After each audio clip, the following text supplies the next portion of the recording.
Chapter 8. Feeling is the secret. Recently, I asked a very successful businessman his formula for success. He laughed and was a little embarrassed. Then he replied, "I guess it's just because I can't conceive of failure. It's nothing that I think about much. It's more a feeling that I have." His statement coincided completely with my own beliefs and experiments. We can think about something forever and never see it in our world, but once let us feel its reality, and we are bound to encounter it. The more intensely we feel, the sooner we will encounter it.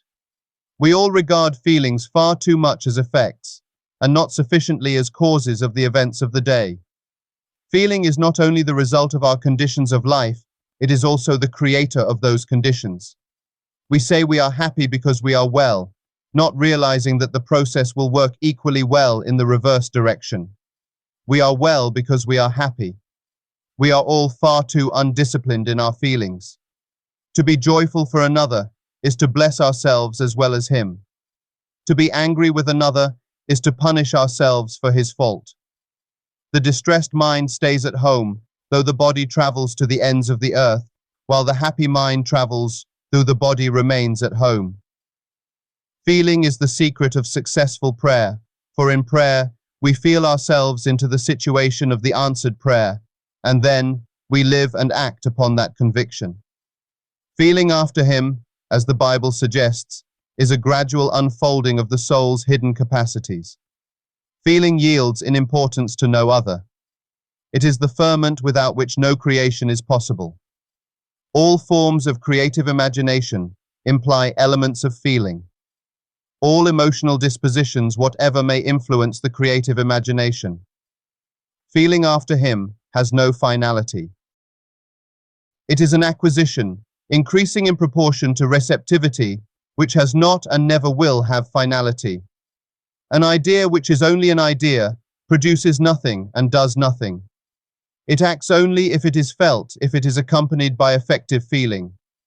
Somewhere within the soul, there is a mood which, if found, means wealth, health, happiness to us. The creative desire is innate in man. His whole happiness is involved in this impulse to create. Because men do not perfectly feel, the results of their prayers are unsure, when they might be perfectly sure. We read in Proverbs, "A merry heart doeth good like a medicine, but a broken spirit death the bones." Orchestral hearts burn in the oil of the lamp of the King. The Spirit sings unto the Lord a new song. All true prayer wears a glad countenance. The good are anointed with the oil of gladness above their fellows. Let us then watch our feelings, our reactions to the day's events. And let us guard our feelings even more zealously in the act of prayer, for prayer is the true creative state. Dignity indicates that man hears the greater music of life and moves to the tempo of its deeper meaning. If we did nothing but imagine and feel the lovely, the world's reform would at once be accomplished. Many of the stories of the Bible deal exclusively with the power of imagination and feeling. Feeling after him is the cry of the truth seeker. Only imagination and feeling can restore the Eden from which experience has driven us. Feeling and imagination are the senses by which we perceive the beyond. Where knowledge ends, they begin. Every noble feeling of man is the opening for him of some door to the divine world. Let us measure men, not by the height of their cities, but by the magnificence of their imaginations and feelings.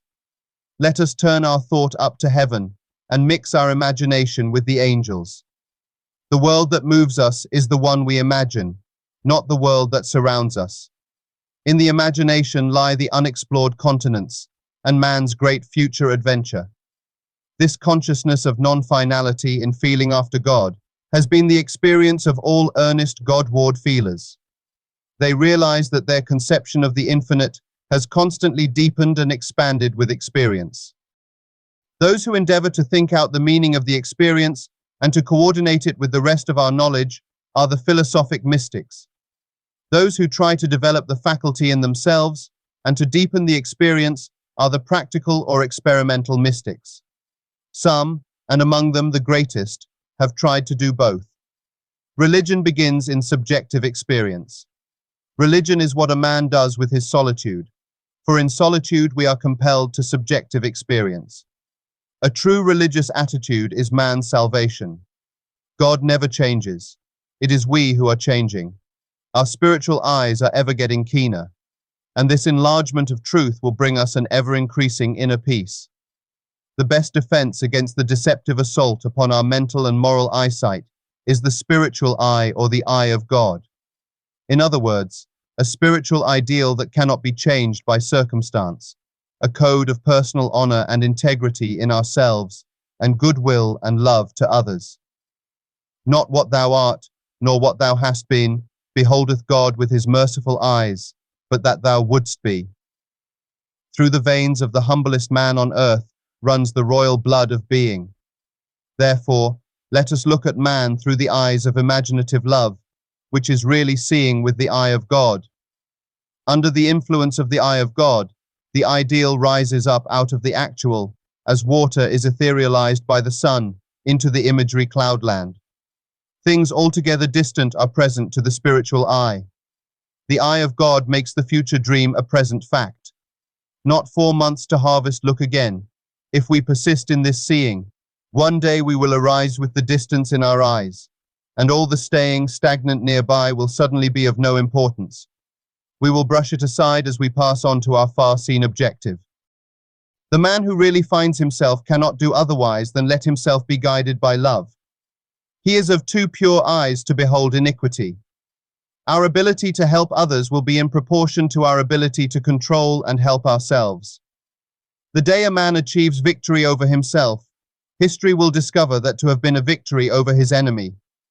The healing touch is in an attitude, and one day man will discover that one governs souls only with serenity. The mighty surrenders itself fully only to the most gentle. Recognizing the power of feeling, let us pay strict attention to our moods and attitudes. Every stage of man's progress is made through the exercise of his imagination and feeling. By creating an ideal within our mental sphere, we can feel ourselves into this ideal image till we become one and the same with it, absorbing its qualities into the very core of our being. The solitary or captive can, by the intensity of his imagination and feeling, effect myriads so that he can act through many men and speak through many voices. Extend your feelers, trust your touch, participate in all flights of your imaginations, and be not afraid of your own sensitivities. The best way to feel another's good is to be more intensely aware of it.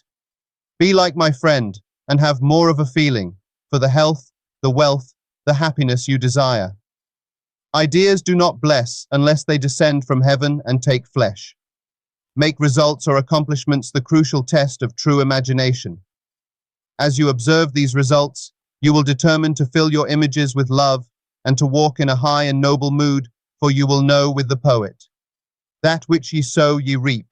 See yonder fields, the sesamum was sesamum, the corn was corn.